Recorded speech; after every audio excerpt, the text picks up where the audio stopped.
একজন ইমামকে অপহরণ করে উলঙ্গ করে জঙ্গলে ফেলে রেখেছে। এটা শুধু মাওলানা মুহিবুল্লাহ সাহেবকে নয়, এটা বাংলাদেশের সারা বিশ্বের ইমামকে উলঙ্গ করা হয়েছে। আমি সারা বাংলাদেশের আলেম ওলামা, ইমাম, মুয়াজ্জিন এবং মাদ্রাসার টিচারদের বলবো, যদি ইমানি চেতনা থাকে তাহলে মাঠে নেমে আসো। তোমাদের উলঙ্গ করা বাকি নেই, তোমাদের প্রত্যেকটা করে উলঙ্গ করছে।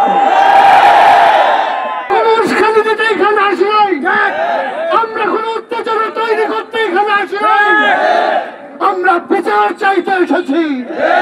আপনারা বিচার করুন, আমরা শান্ত থাকবো। কিন্তু আমরা কি দেখছি? আমরা দেখছি বিচারের নামে প্রহসন হচ্ছে। আমরা দেখছি পুলিশের ভেরিফাইড প্রেস থেকে ধর্ষকের পক্ষ নেওয়া হচ্ছে। আমরা দেখছি দেশের মিডিয়া মুসলমান বা শিশুদের ধর্ষণে নীরব থাকে। আমরা দেখছি প্রধান উপদেষ্টার প্রেস থেকে কোনো বিবৃতি নাই। আমরা এই সমস্ত অ্যাটিটিউডকে ঘৃণা বলে প্রত্যাখ্যান করছি। একের পর এক ইসলাম বিদ্বেষ আর নির্মমতার ঘটনা। নর্থ সাউথে কোরআন অবমাননা হলো, ইউআইউতে ইসলাম নিয়ে উপহাস হলো, গাজীপুরের মেয়েটাকে 13 বছরের একটা নিষ্পাপ মেয়েকে দল বেঁধে ধর্ষণ করা হলো। তারপর আবার পুলিশ নিজের অফিসিয়াল পেজ থেকে অপরাধীর পক্ষ নিয়ে সাফাই গাইল। বুয়েটে হিন্দু ইসকনের প্রোপাগান্ডা দেখে মুসলিম মেয়েদের নিয়ে নোংরা ফ্যান্টাসি বানানো হয়। মুসলিম নারীকে ধর্ষণের কথা গর্ব করে প্রকাশ করা হয়। টঙ্গীতে খতিব ইসকনের বিরুদ্ধে কথা বলায় তাকে অপহরণ করে শিকলে বেঁধে মেরে ফেলে রাখা হয়। এরকম ঘটনা একের পর এক ঘটেই চলেছে। কিন্তু বিপরীতে আমরা কি দেখতে পাচ্ছি? আমরা বিপরীতে দেখতে পাচ্ছি রাষ্ট্র চুপ করে তামাশা দেখছে। প্রশাসন অপরাধীদের বাঁচানোর জন্য আয়োজন করছে। কিন্তু আমাদের ধৈর্যের লিমিট আছে। আমাদের ধৈর্যের লিমিট টেস্ট করবেন না প্লিজ। যদি আমাদের ধৈর্যের বাঁধ ভেঙে যায়, আপনারা পায়ের বাঁধের মতো উড়ে যাবেন ইনশাআল্লাহ।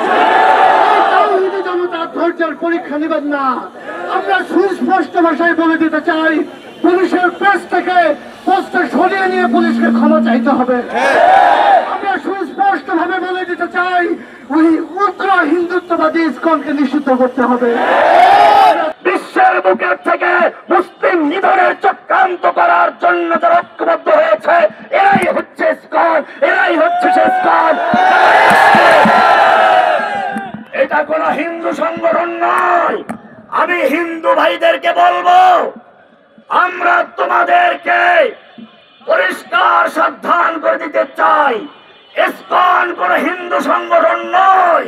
ইসকন হচ্ছে ইহুদিদের তৈরি করা, ইসলামের শত্রুদের তৈরি করা, হিন্দুদের সাইনবোর্ড লাগিয়ে একটা নাস্তিক, একটা মুরতাদ, ইসলাম বিদ্বেষী চরমপন্থী। 1 নম্বর, গাজীপুরে ধর্ষণ ও ভিক্টিমপ্রেমী ঘটনায় পুলিশকে প্রকাশ্যে ক্ষমা চাইতে হবে। 2 নম্বর, ধর্ষকদের দ্রুত বিচার ও শাস্তি নিশ্চিত করতে হবে।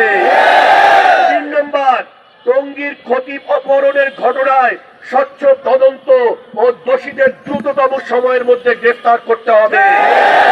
4 নম্বর, ইসকনের ভূমিকা তদন্ত করতে হবে। প্রমাণিত হলে আইনি ব্যবস্থা এবং প্রয়োজনে নিষিদ্ধ ঘোষণা করতে হবে। ইসলাম বিদ্বেষী জাতি, ইসলাম বিদ্বেষ বিরোধী জাতীয় নীতিমালা প্রণয়ন করতে হবে। রাষ্ট্রীয় কাঠামোগত ইসলাম বিদ্বেষ স্বীকার ও সংশোধনের প্রস্তুতি নিতে হবে।